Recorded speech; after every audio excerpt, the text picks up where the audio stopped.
It's all fine. You know this is just how it goes.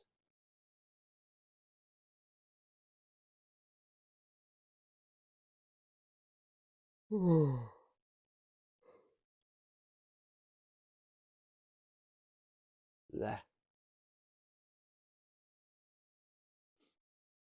5 and 5. 2.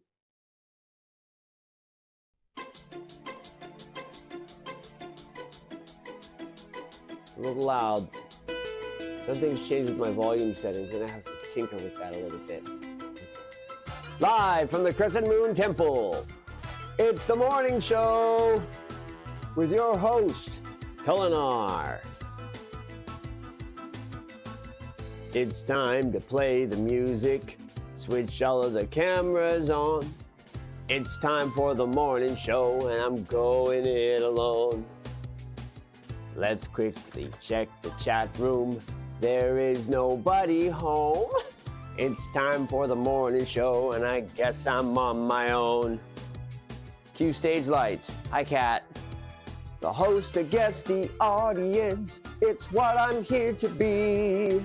There's no one even watching. This all depends on me. But that's nothing unusual. It's just another day. I'm sure I can get through it all if I do it my own way. Double check Twitch integration. All systems are good to go. One last quick mic inspection. I hope we're gonna make it. Not too sure though. Pick a topic of conversation. Something I ought to know. Modern news is too confusing. Why don't we talk about the expectation of change of ourselves and in others? That's a great topic. The host, the guest, the audience, it's what I've got to be. There's nobody else out there. This all depends on me. And that's nothing unusual. It's just another day. If I want to make my life great, I've got to do it my own way. The host, the guest, the audience, it's what I've got to be. There's no one even watching. This all depends on me. And that's nothing unusual. It's just another day. We're gonna make sure this is wonderful. That's gonna be the thing. Okay. Today on the morning show, we decided to discuss expectation of change, self and others. That's a big topic. Play me to the desk. Oh, I can't actually go to the desk now. Hang on. Here we go. Ooh. Look at that. That's awesome. Oh yes, that's very, very cool. Okay. Go ahead and switch to mini version. Today's morning show is brought to you by the letter T, the number 6. And by viewers like that transition is taking too long. What are you doing? Just get me down there. Just get me down there. Just get me down there. What the hell happened?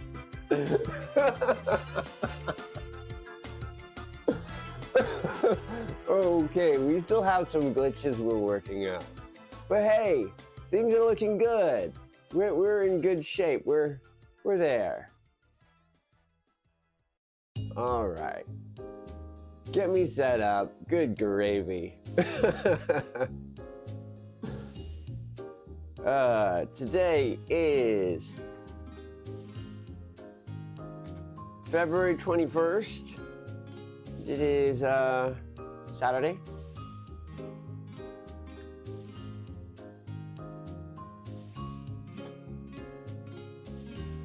Now we do this.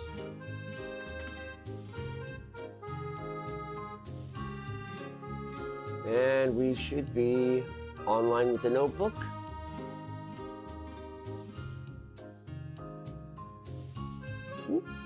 Did it go? Did it go? Did not go. Try again. What happened? What are we stuck on? Oh, there's a menu. Hang on just a second. No, cat, I don't think so. Quit your shitting. You're shitting the bed. You're shitting the bed.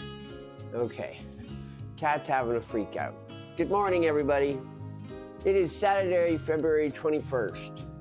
Holy shit. Okay.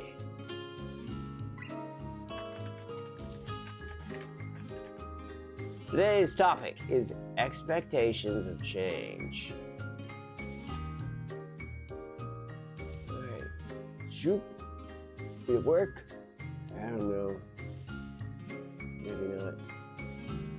And there we go. There we go. Yeah. Just like that.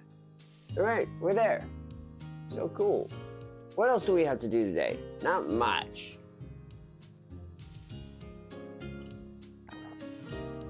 I need some tea, so that's going to be a priority. Okay, go ahead and export that. There. Correct. Tea, please. All right. What else do I want to do today? Not much. I might return to my Minecraft server. I might.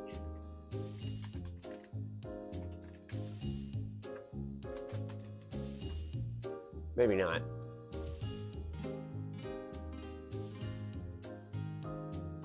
Yeah. Cat's wigging out. That's nice.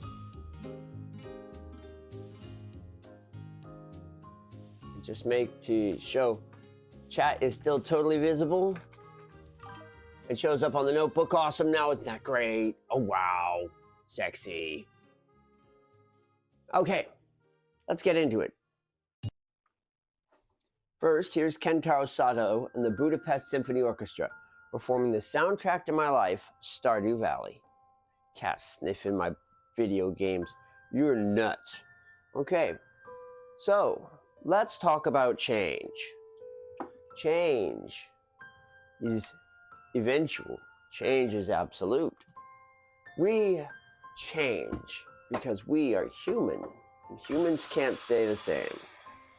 Humans start off crying little shits that have no concept of society. Like literally, just the messiest mess possible. Screaming and hollering at the universe because it exists and for no other reason. We don't even know how good that universe is to us, and we hate it already. We are more Karen than every K person in the universe. And it can't be helped because that's the way we're born. And over time, we change. It starts when we're young. We first discover that mind controlling everybody is impossible, unfortunately. For a while, it works out. We think something, we engage our emotions effectively, and everyone gets it, and everyone obeys. We're hungry, they feed us. We don't feel good, they soothe us. We have a boom boom, you get the idea, right? We're not gonna get into the gritty here. We're gonna focus on the surface layer, okay? The important thing is that people are reactive to us. And as we get older, that reactivity remains for a while. The universe turns with us for a little bit.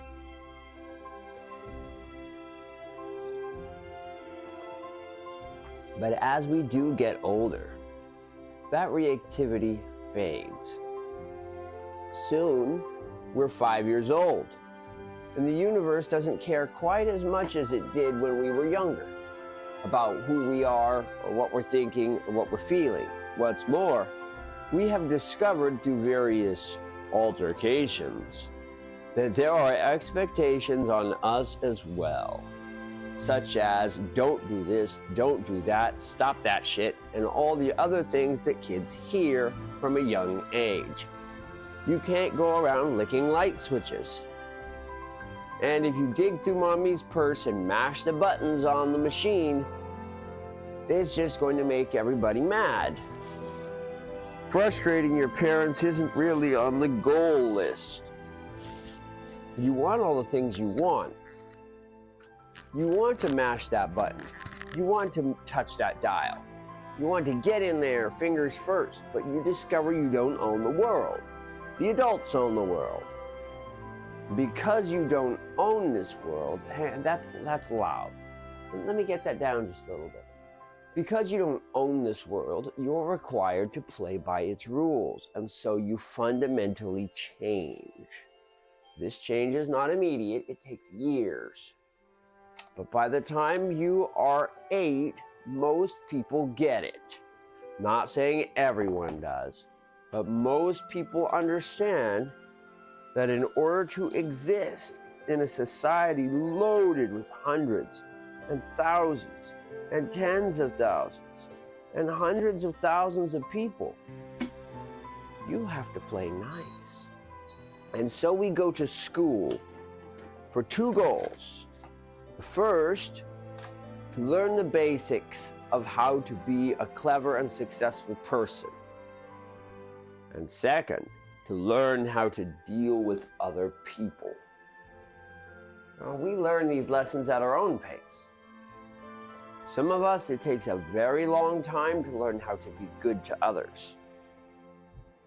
Some of us struggle with figuring out life's little lessons, such as addition, or geography, or valences.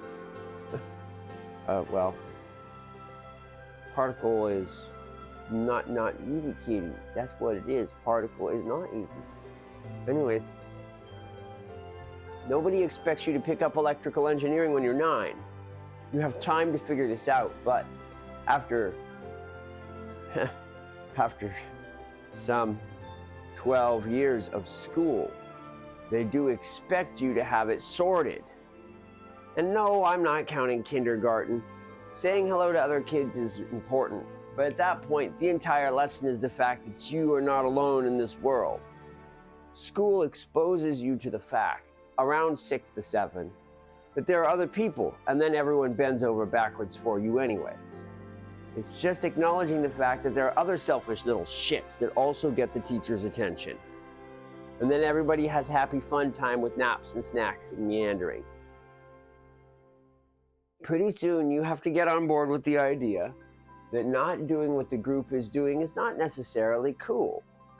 That's expectations, social expectations, placed on you. And the sad part is, most societies are pretty conformist when it comes to their expectations. Now, when we think about our capacity for change, we think of all these places that we came from. We were all little kids. We were all stupid little crappers, and now we're upright members of society. Of course we can learn and we can change. We know how to do it. We did it once before. We did it for the first half of our life. And yet, the pervasive view for all of humanity is that humanity is incapable of change. Isn't it funny how that worked out? How did we get here? We went from incredibly flexible individuals, which were capable of stopping the screaming and crying, learning to share the toys, standing in line properly, not throwing things on the bus, not making a mess in the lunchroom, learning the basics of mathematics, all these other things, getting so far as to earn driver's licenses for good behavior on the roadways, not smashing up other people's cars with your own car, causing tens of thousands of structural damage and endangering people's lives. We don't do that. We behave ourselves because we can change, we can learn. But the pervasive view for humanity is that humans can't change. And all this money is spent to try to cause humans to change. Buy this product, buy our book, read our thing, join our political movement. You've got to change with us. We want you to change in the way we want you to change. Ultimately, it comes back to control. But even in personal situations, you get that same situation where you talk to somebody who's like, oh yeah, that motherfucker never gonna change. I love him though.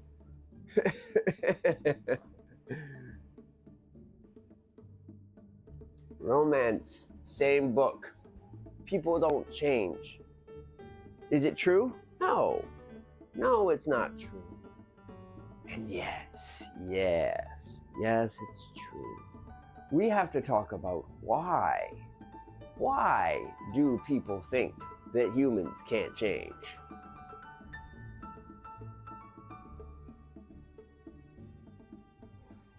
One of my favorite movies is Men in Black. A lot of poignant things in that. A bunch of you know where I'm about to go with this. One human is smart, clever, capable of change. Humans as a group are stupid and panicky, and you know it.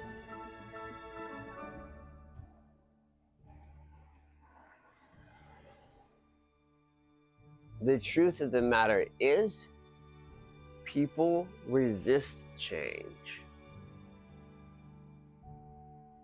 Actively resist change. And the reason why is who we are. We are entrenched in our virtues. What does that even mean? We have spent a long time developing into what we believe is a valuable version of ourselves.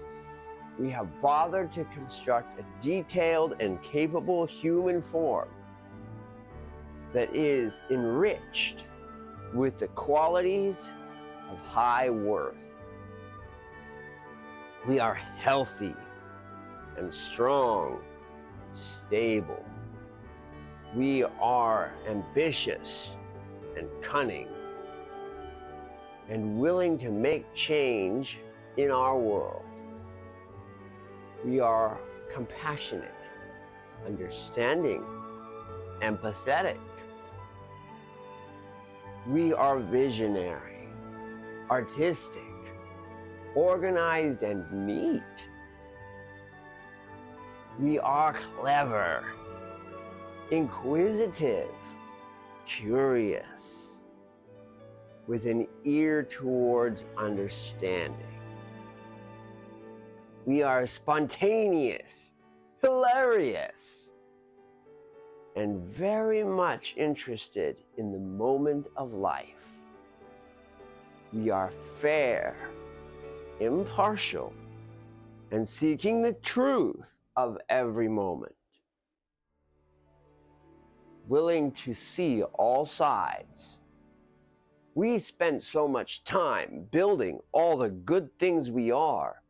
Why would we ever change?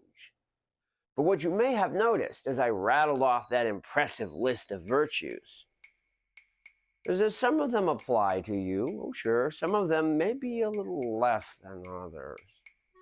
Maybe you are not quite as tidy as other people. Maybe you don't have a funny bone in your body. Maybe ambition is more of an ambition for you.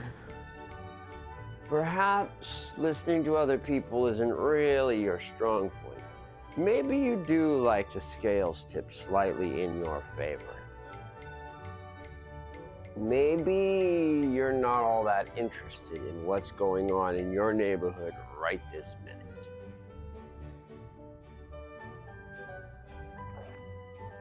That's fine. Everyone has strengths and weaknesses. We have differing virtues, and this is where the words "they can't change" comes from. When we begin our process as human beings, we don't have virtue. We don't even know what the hell it is. Virtue? What's that goo? Where in the hell's my dinner? I want to eat something good right now. Eventually, it is society that teaches us that the 7 cardinal motives are best expressed in a social fashion, not an antisocial one. This discovery is painful for some people. The expectation of society pivots us away from sin and towards virtue, so that we impact others in a positive way. Well, there is a price to be paid for that. It causes us to scoot back on certain ideas. Aesthetic can be very strict on people. Understanding is hard to do. People can be gross, coarse, very pushy about what they want. They can undermine you. People in general suck. And just because you want them to lay off of your personal motives doesn't mean they will. Sometimes it's because of bad luck, you know? Oh, crud. My vehicle bumped into your vehicle. That's the worst. I'm very sorry about what happened. I'll help pay for the damages. The insurance company will help pay for the damages. We will make this right as rain. Humans make mistakes. That's part of living. And when we make a mistake, it's very easy for us to forgive, to change, to pivot. Oops, oops, oops. Never mind. I don't care about having that spot. That's your spot. You said that you were going to have that spot. I didn't even know. It's all good. It's your spot. Take it, take it, take it. But we don't think about mistakes when we ask whether or not people change. They're like, well, that doesn't even count. Well, no, I guess not. The real issue here is what happens when somebody does it because they mean to do it. Somebody cuts you off in traffic. They have a place to go. They have a place to be. They're not thinking about the car behind them. They're thinking about the road in front of them. And you're driving slow. You're the one bricking the left lane. You're the one who's doing 55 on the freeway. What the? You see, we have a disagreement of virtue. You have to be in the lane you're in because the right lane is about to become a turn-only lane, and you're not going to drive this fast going full 65 miles an hour when it's 30 degrees outside and this road is notorious for having icy patches. Your car does not have four-wheel drive, and you just got the last payment in. If it's wrecked, it's your mess. And honestly, crashing does not sound fun to you, so of course you're doing 55. Meanwhile, the guy with the huge pickup truck with the all-wheel drive super traction tire, never slipped a single moment in his life, is not worried about that. He's worried about his boss, who's going to be super frustrated that he had to spend 7 extra minutes dealing with his stupid-ass kid who thought it was a good idea to play Super Nintendo 5 minutes before he had to go to school and needed to be changed. When we get older, we become entrenched in our virtues. We become embroiled in situations. And these complications lead to competing viewpoints that can be somewhat inflexible. Hence the statement, humans don't change. You can curse about that driver going slow in the left lane. You can curse about that truck that hauls ass around you, terrifying you going to crash into somebody eventually, for sure. But in the end, we all have our own goals. We all have our own drives. And you can't live another person's life. Even if you walk a mile in their shoes, you usually just get sore feet. You have your own situation to think about. You don't have time to think about the fact that these early morning problems just keep happening, and that What was once bulletproof attendance is starting to show cracks. And this is not a good look for someone who's angling to be an assistant manager. That the money to raise that family is on the line. This is not a good angle for someone who lives alone, who has just managed to finish paying off a car, who's trying desperately to save up, to move up, who obviously can't be in the turn lane. Situations complicate quickly, but it runs a little deeper than that, too. We have two people who like each other. I mean, one of them is this very sexy half Latina girl with lovely wavy. What the hell am I saying? Let's get back on topic. So we have two people, okay? One, very clever, very, very sharp. The other, spontaneous, fun, entertaining. First, they hit it off. Wow, what a reaction. These two are into each other, right? One really likes picking on the other, and the other loves overblown reactions. You know, they poke around, they have fun with each other, they have a real sudden connection. But they also have vested interests. One of them is mother to a lot of children. The other is rebuilding his life after a divorce. And their separate directions carry gravity. But even if you strip all that away and let the two hearts sit down in a quiet, clean room and speak to each other and play with each other, you put the situation in a vacuum, something mysterious happens. First, the connection is really strong. They really hit it off. But over time, what starts off as amazement at someone else's virtue can still become friction between these different virtue sets. Somebody who is fun and impulsive might make poor decisions occasionally. Somebody who seems clever and capable might be talkative, a know-it-all who always has to have the last word. You see, virtues carry traits. And for some, these traits are a good thing, and for some, not so good. There is no pair of people whose personalities never have any problems. Sometimes it's not so bad at all. And you know, things can get going. Maybe you can deal with someone talking all the time. Maybe you can deal with someone who is spontaneous in their decisions, even if that borders on the destructive side. For me, for my personal perspective, I was married to a lady who was very spontaneous,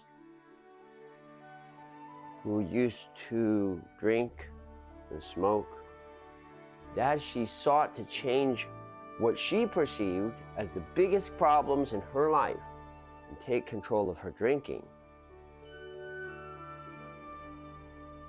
she neglected the other problems that I could see in her life.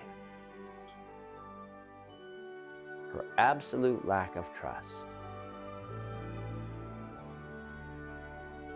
She did not trust the one person who would never abandon her. As for me, well, my personality is a bit like a lava lamp. It's a novelty at first, real weird and interesting. But there's a reason my channel doesn't have any viewers.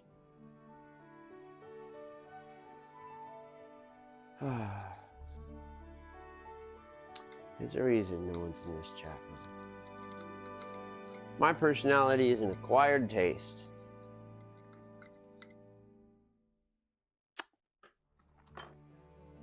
And to say, well, that doesn't matter, is short-sighted.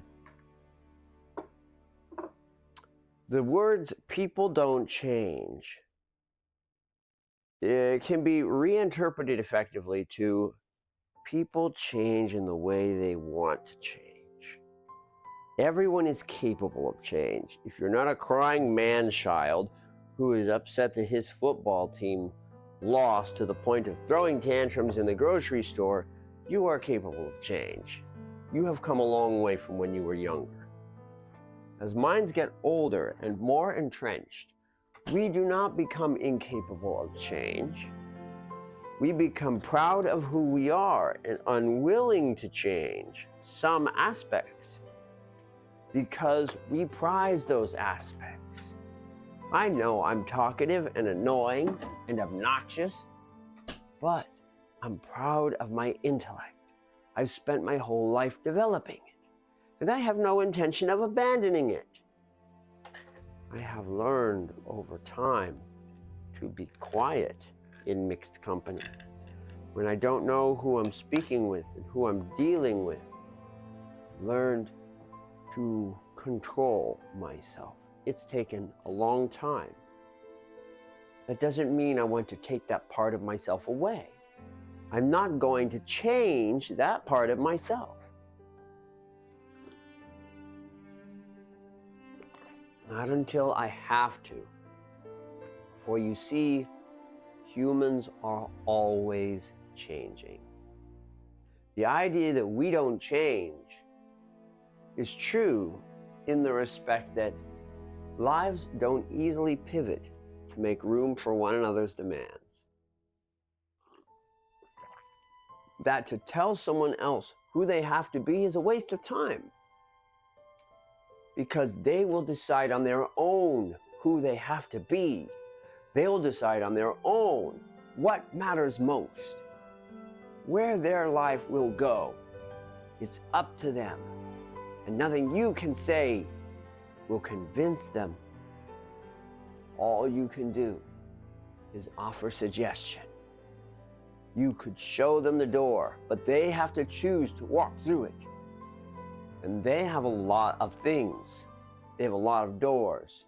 There's a lot of possibilities in their mind.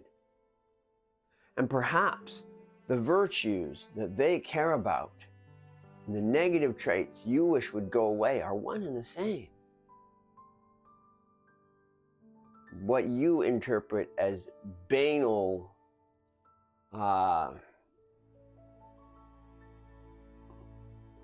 nauseatingly annoying, regimented life that has no fun or freedom injected into it, overly restrictive, is the very same cleaning and tidying habits that have led to the beautiful lifestyle this person is used to.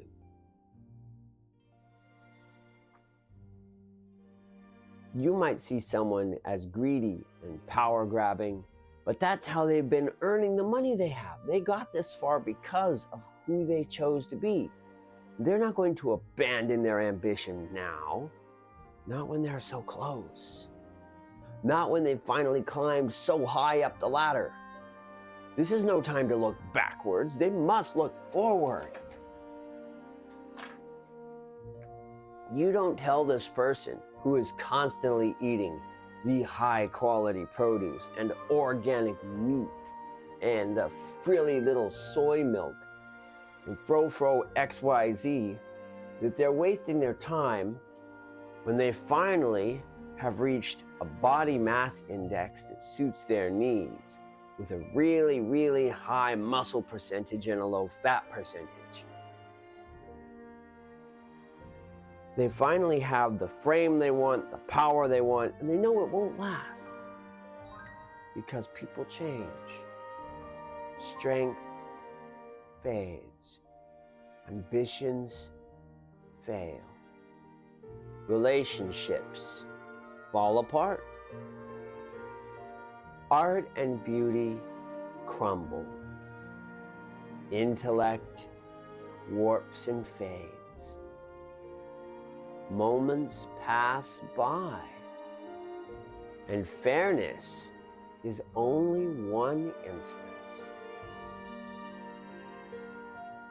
All the great achievements and virtues of humanity pass with time. Eventually, we all become old. Whether we want to or not, change is coming.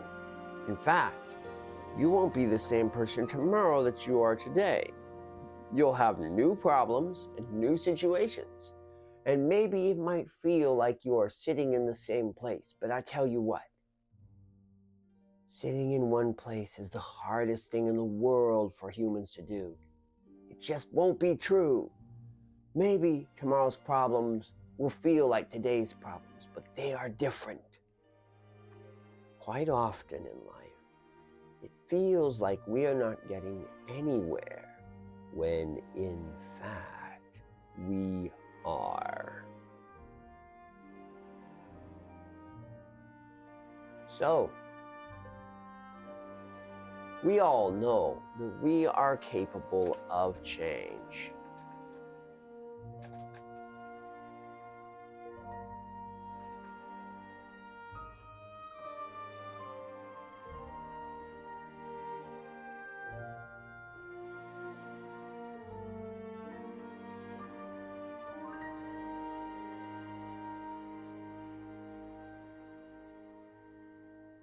So let me square. I didn't want that change.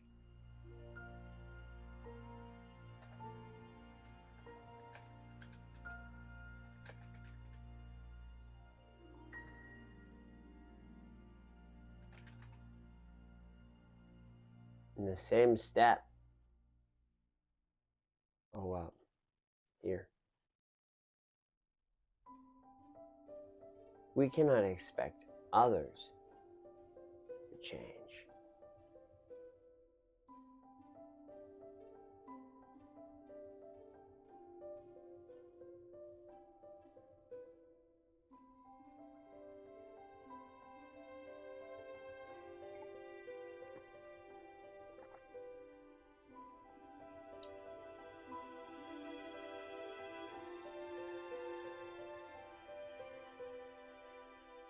I think I might tune the font just a little. It seems like the size is just barely off.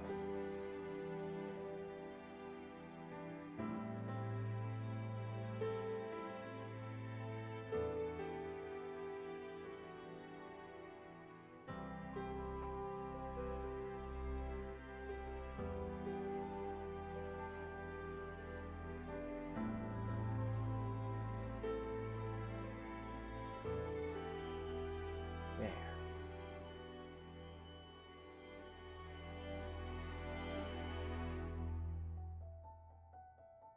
Perfect.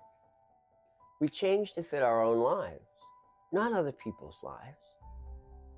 We cannot expect others to change to meet our needs, which is why we say they don't change. But in fact, we can change. We can all change. Change, the power of change exists in every person, and we use it every day because we must. But XYZ can't change is a fair assessment. You can't expect them to change the way you want them to change. And people's worst habits have a tendency to hang in there because our worst habits, our truly worst habits, are very often tied to our strongest motives and our biggest virtues. Somebody who is an absolute lecher, a horn dog, is also very tied up in other people. He is emotionally needy. His powerful drive for empathy will make him a wonderful father, will make him a very capable family person. Our strongest positive points drive our biggest weaknesses. The fact that he is obsessive about other people will make him a very empathic person. You expect this person to just stand by while someone else is struggling. A person who is greedy, who wants to have everything for himself, who wants to claim every last step on the rung, every last rung on the ladder of success, do you think this person will fail to help the group who needs helping? Do you think this person will fail to achieve the things he can achieve? This person understands camaraderie on a deep level. Push comes to shove, he will set his name and title aside and do what must be done to achieve the greatest result. If that means running second headline, for most people that's going to happen. This is the sort of person who will work hard to really leave an impact in life. Person who will make a change, even if they don't change.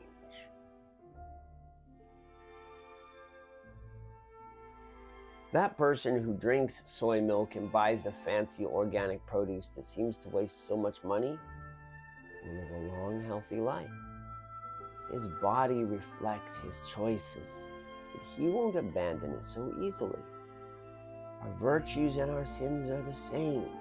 They are the motives that govern our behavior, the 7 cardinal motives, and they're not easily denied, certainly not for someone else's opinion of what matters more. If you are a genius, you don't care what an artist thinks of your home. Yes, it's messy. You're not going to change that just because someone else thinks you should. It's arranged the way that functions for you. If your personality involves flirting with absolutely everybody, you can't expect that to just change because someone doesn't like it. Your flirty personality has made you attractive and approachable to other people. People see it as part of your signature, who you are. And for you, it's important that you make people feel good as much as you can. And that includes flirting with them. You don't intend to give up who you are to other people just because someone doesn't like it.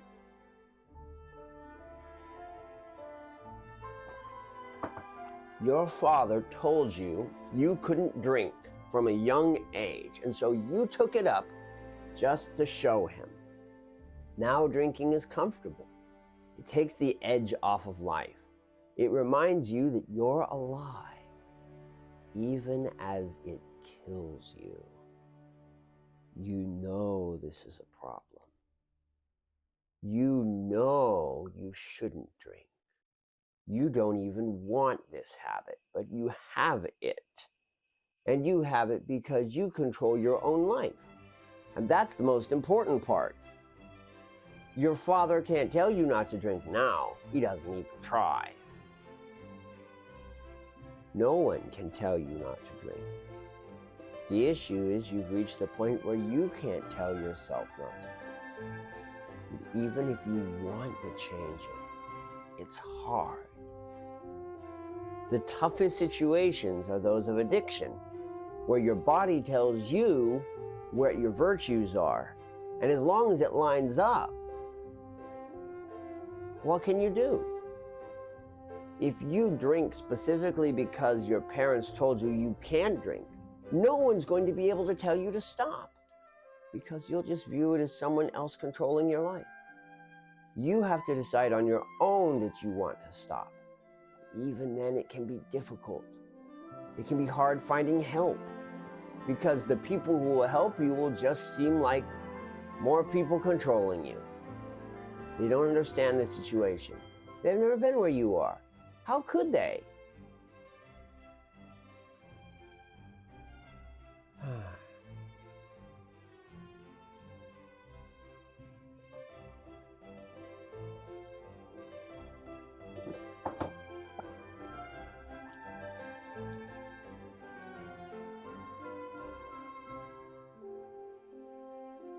Sometimes people really want to change. and can, for reasons they don't fully understand, for reasons I don't fully understand. The virtue network is complicated. Behaviors are difficult. And even when a person truly desires change, it's not so easy. Behaviors are deeply rooted in the need system. And if that need system becomes warped or broken, change can come late or not at all. People die from their inability to change. Now, you look at somebody who has, say, a bad habit of buying concert tickets. And does this person really have a life or death problem? Nah. They are choosing to live their life by the moment, so they don't have any savings. So what? Unfortunately, this problem is prevalent in Western America, mainly because of the culture we grew up in, which strongly supports type 6. Americans are experiential, and so we waste our money very frequently on things that we do once and then forget about. To us, things that should be permanent assets like cookware or books or furniture, we view them as experiential, once and done, when they should be viewed as long-term investments. Our society encourages throwaway behavior, but because our society reinforces that behavior constantly, we don't change. To overcome society's pattern, to break free from the zeitgeist is difficult. It means doing what nobody ever does. It means getting crazy, doing things like streaming every single day to nobody for months on end, never missing a day. It can mean dedicating yourself to a lifestyle that others don't understand. And when others see your crazy behavior and think to themselves, he'll never change, you don't even stop to tell them why. You don't tell them that you don't agree with their virtue pattern. You don't tell them that you don't see things eye to eye with them because you have different things that you uphold that are every bit as important as theirs. The argument isn't worth it. So you just accept the fact that you're different and life moves forward.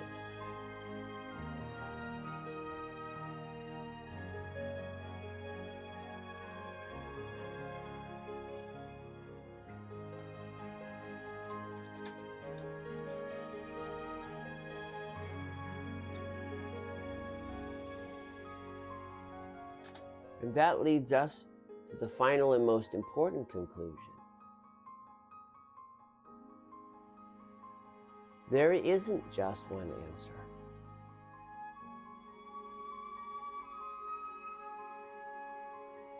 Life doesn't come with a single right answer.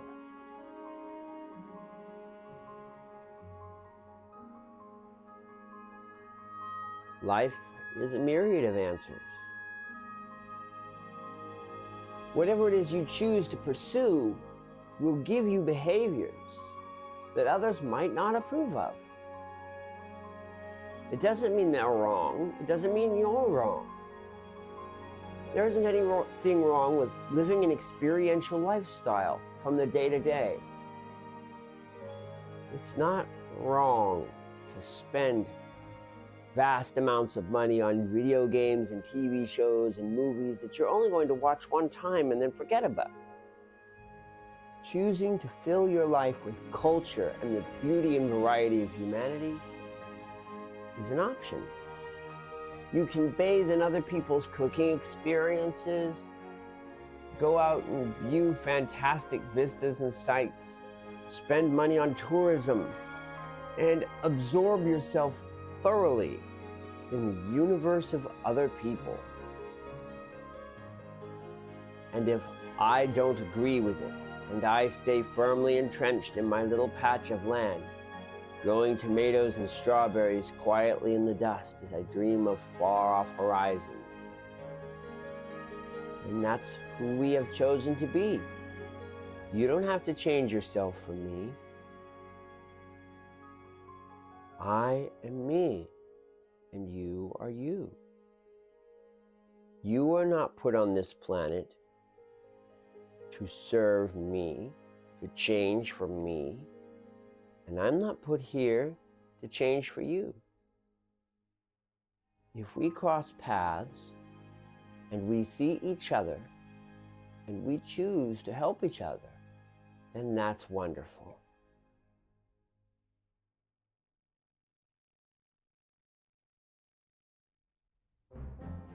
I think we've just about covered it. I think we've come to the end of the morning show. Thank you very much for watching, everybody. Even if there's no one out there, maybe somebody somewhere, someday, will finally watch this and think, wow, this guy was a genius. Yeah, right. There's some arrogance. Anyways, it's been a delightful morning. Oh, big stretch, big stretch. We'll get this uploaded. I love my new sheets. Thank you very much for watching, everybody. And I'll catch you next time.